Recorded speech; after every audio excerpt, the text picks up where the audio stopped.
मराठ्यांनी राष्ट्र संरक्षणार्थ पानिपतच्या युद्धात जीवाची बाजी लावून लढा दिला।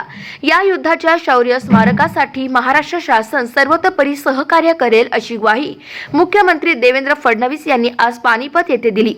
पानिपत युद्धाला 264 वर्ष पूर्ण झाल्याच्या निमित्ताने पानिपत येथील काला आम परिसरात आज मराठा शौर्य दिनाचे आयोजन करण्यात आले होते।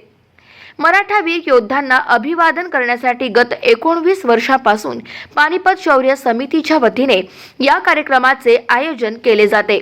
या प्रसंगी केंद्रीय आरोग्य राज्यमंत्री प्रतापराव जाधव, केंद्रीय क्रीडा तथा युवा कल्याण राज्यमंत्री रक्षा खडसे, राज्याचे राजशिष्टाचार तथा पणन मंत्री राजकुमार रावल, माजी केंद्रीय मंत्री रावसाहेब पाटील दानवे, खासदार राजाभाऊ वाजे आणि हरियाणा शासनाचे अधिकारी, स्थानिक नागरिक मोठ्या संख्येने उपस्थित होते।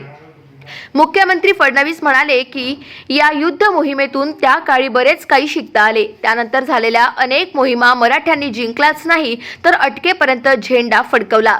छत्रपती शिवाजी महाराजांनी महाराष्ट्राला जातीपाती पलीकडे देशासाठी लढण्याची दिलेली शिकवण मावळ्यांनी पाळली आणि म्हणून दिल्लीचे तख्त मराठ्यांनी एका काळी राखले।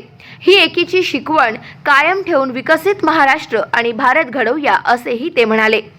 या स्मारकासाठी अधिकची जमीन आवश्यक असल्याने त्यासाठी महाराष्ट्र शासन सर्वतोपरी सहकार्य करेल असे नमूद करून या परिसरात छत्रपती शिवाजी महाराज यांचा पुतळाही राज्य शासनातर्फे उभारला जाईल अशी घोषणाही मुख्यमंत्री श्री फडणवीस यांनी केली।